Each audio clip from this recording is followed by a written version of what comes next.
성도 여러분 안녕하세요.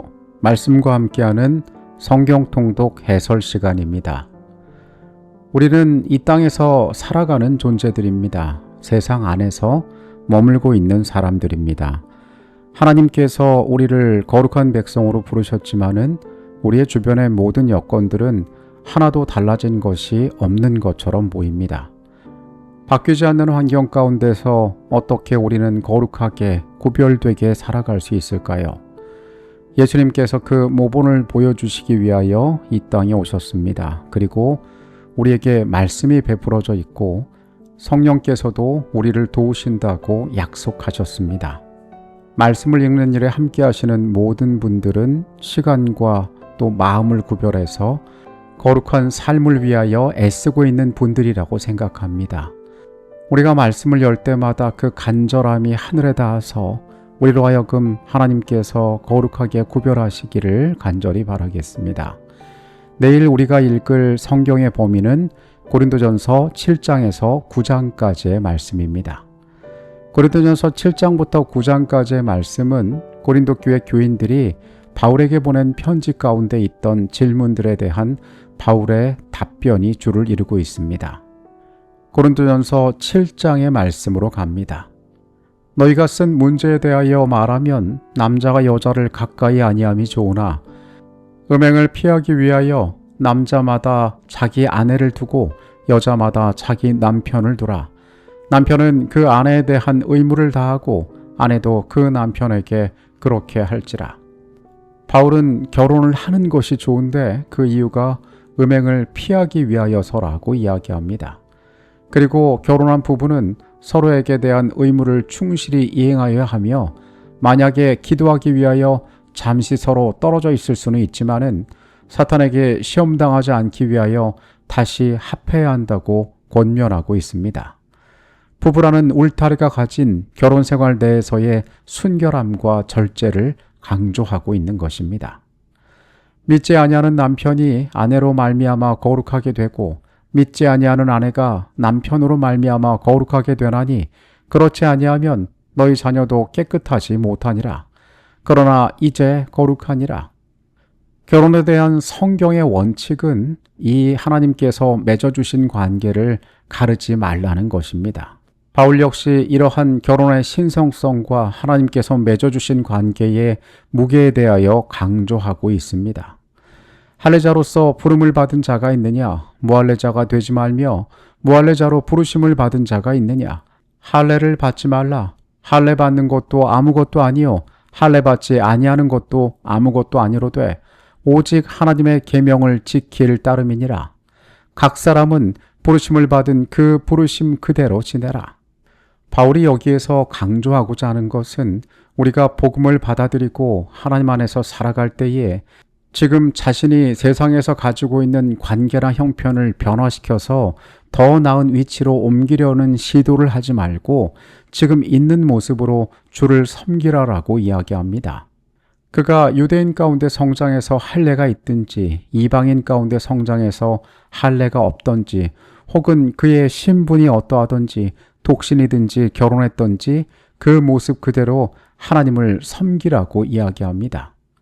내가 이것을 말함은 너희의 유익을 위함이요 너희에게 올무를 놓으려 함이 아니니 오직 너희로 하여금 이치에 합당하게 하여 흐트러짐이 없이 주를 섬기게 하려 함이라. 우리가 7장의 말씀을 통하여 유추할 수 있는 것은 바울은 독신이었던 것 같습니다. 그는 장차 다가올 환난 가운데 독신으로 지내는 것이 더 낫다고 이야기하지만은 이런 사실을 모두에게 강제하거나 보편적인 진리로 나타내지는 않습니다. 혼자 사는 자는 혼자 사는 대로, 결혼한 자는 결혼한 대로 그의 삶에 있어서 하나님의 날들을 준비하며 살아가는 진실한 삶을 촉구하고 있는 것입니다. 8장의 말씀으로 갑니다. 8장에서는 교회 안에 불거졌던 우상에게 바쳐진 제물을 먹는 문제에 대하여 나오고 있습니다. 유대인들에게는 우상에게 바쳐진 제물을 먹는 것은 우상을 숭배하는 것과 같은 일이었습니다. 바울이 복음을 전했던 이방의 지역들, 마찬가지로 고린도 교회 역시 그 지역에서 유통되고 있는 고기들이 우상에게 바쳐진 것인지 아닌 것인지를 알 길이 없었습니다. 바울은 지식은 사람을 교만하게 만들지만 사랑은 덕을 세운다라고 이야기하고 있습니다. 그러므로 우상의 제물을 먹는 일에 대하여는 우리가 우상은 세상에 아무것도 아니며 또한 하나님 한 분밖에 없는 줄 아노라. 바울은 우상이 아무것도 아닌 존재임을 이야기합니다. 이 땅에서 우리가 하나님을 섬긴다는 것은 오직 그분께서만이 세상의 통치자이심을 드러내는 것입니다. 따라서 이러한 고기를 먹는다 할지라도 믿음이 있는 사람들은 아무런 문제될 것이 없었습니다.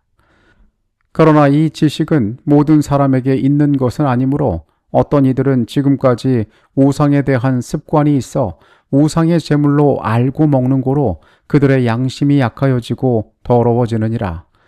음식은 우리를 하나님 앞에 내세우지 못하나니 우리가 먹지 않는다고 해서 더 못 사는 것도 아니고 먹는다고 해서 더 잘 사는 것도 아니니라. 그런즉 너희의 자유가 믿음이 약한 자들에게 걸려 넘어지게 하는 것이 되지 않도록 조심하라. 바울은 여기에서 중요한 주제들을 우리에게 알려줍니다. 이것을 먹는 것이 전혀 문제가 되지 않는다는 것입니다. 그러나 이 사안은 결코 가볍게 다뤄지지 않아야 합니다. 믿음의 무리 가운데 이것을 먹는 사람이 양심의 문제가 되는 사람들이 있다는 것입니다. 믿음이 약한 자들을 위하여 그들이 실족하지 않도록 너희는 조심하라 라고 이야기합니다. 바울은 자기가 음식을 먹을 자유가 있지만은 약한 형제들에게 이 문제가 걸림이 된다면 자기는 영원히 고기를 먹지 않겠다라고까지 이야기합니다. 믿음의 공동체는 사랑으로 세워지는 곳이지 옳고 그름으로 세워지는 곳이 아님을 강조하고 있습니다. 9장의 말씀으로 갑니다. 내가 자유인이 아니냐? 사도가 아니냐? 예수 우리 주를 보지 못하였느냐? 주 안에서 행한 나의 일이 너희가 아니냐? 다른 사람들에게는 내가 사도가 아닐지라도 너희에게는 사도이니 나의 사도됨을 주 안에서 인친 것이 너희라. 바울은 9장에서 자신의 사도직에 대하여 변호하고 있습니다. 우리가 흔히 사도라는 칭호로 알고 있는 사람들의 특징은 예수님께서 부르신 12 제자를 의미합니다. 우리가 알고 있지만 바울은 예수님의 공생의 기간 가운데 그분의 가르침을 직접 들으며 함께 사역했던 사람이 아니었습니다. 이런 이유로 바울의 사도직이 공격을 받았던 것입니다. 그러나 그는 다메섹에서 예수를 만난 자였습니다. 우리가 먹고 마실 권리가 없겠느냐? 우리가 다른 사도들과 주의 형제들과 게바와 같이 믿음의 자매된 아내를 데리고 다닐 권리가 없겠느냐? 어찌 나와 바나바만 일하지 아니할 권리가 없겠느냐? 그의 사도직에 대한 비난은 또한 다른 데도 있었습니다. 바울은 자급하며 사역을 했던 것으로 보입니다. 그가 천막 짓는 일을 하였다라는 기록을 우리가 성경에서 볼 수 있는데요. 사도들은 교회로부터 그들의 사역에 대한 자금을 지원받고 사역을 하고 있었습니다. 또한 여기 게바, 즉 베드로의 예를 든 것처럼 보통의 사도들은 아내들과 함께 사역을 다니고 있었는데 바울은 독신으로 그 사역을 하고 있었던 것 같습니다. 여러 면에서 그가 취하고 있는 태도가 다른 사도와 같지 않았기 때문에 그가 사도가 아니라서 이러한 것들을 행하지 않고 사도가 아니기 때문에 교회로부터 물질적인 지원도 받지 못하는 것이 아니냐는 의혹들이 있었던 것으로 보입니다. 그러나 바울은 그 스스로가 경제활동을 하며 사역을 하는 것이 결혼을 하지 않는 것이 그 스스로가 복음을 위하여 선택한 것임을 이야기합니다. 그러나 내가 이것을 하나도 쓰지 아니하였고 또 이 말을 쓰는 것은 내게 이같이 하여 달라는 것이 아니라 내가 차라리 죽을지언정 누구든지 내 자랑하는 것을 헛된 대로 돌리지 못하게 하리라. 바울은 자신의 그런 행동, 다른 사도들과 다른 행동을 하는 것을 통해서 다른 사도들을 비난하거나 그렇게 해서는 안 된다는 것을 이야기하는 것이 아니었습니다. 마땅히 교회는 사역을 하는 자들을 위하여 물질을 지불해야 했고 그들의 삶의 방식이 잘못된 것도 아니었습니다. 반대로 바울이 하고 있는 사역의 방식 역시 문제가 될 것이 없다고 그는 강조합니다. 바울은 고린도 교회로부터 재정적 도움을 받지 않았음을 밝히면서 그 이유는 복음을 값없이 전하기 위한 것이지 자신의 자랑거리를 지키기 위함이 아니라고 설명합니다. 바울은 복음을 얻기 위해 유대인에게는 유대인처럼, 율법 아래 있는 자에게는 율법 아래 있는 자처럼 모든 사람에게 모든 것이 되었더라고 말합니다. 복음 전파를 위하여 문화적 여러 가지 환경적인 모습에서 자신을 낮추고 희생하는 선교의 태도를 가졌음을 보여주는 것입니다. 운동장에서 다름질하는 자들이 다 달릴지라도 오직 상을 받는 사람은 한 사람인 줄을 너희가 알지 못하느냐? 너희도 상을 받도록 이와 같이 다름질하라. 이기기를 다투는 자마다 모든 일에 절제하나니 그들은 썩을 승리자의 관을 얻고자 하되 우리는 썩지 아니할 것을 얻고자 하노라. 바울은 그리스도인의 삶을 다름질하는 경주자에 비유하며 썩지 않을 면류관을 얻기 위해 절제해야 한다고 강조합니다. 그의 모든 생애가 복음을 온전히 전하기 위하여 최선을 다하고 있음을 드러내는 것이었습니다. 여러분, 우리의 생애는 무엇을 위하여 최선을 다하고 계십니까?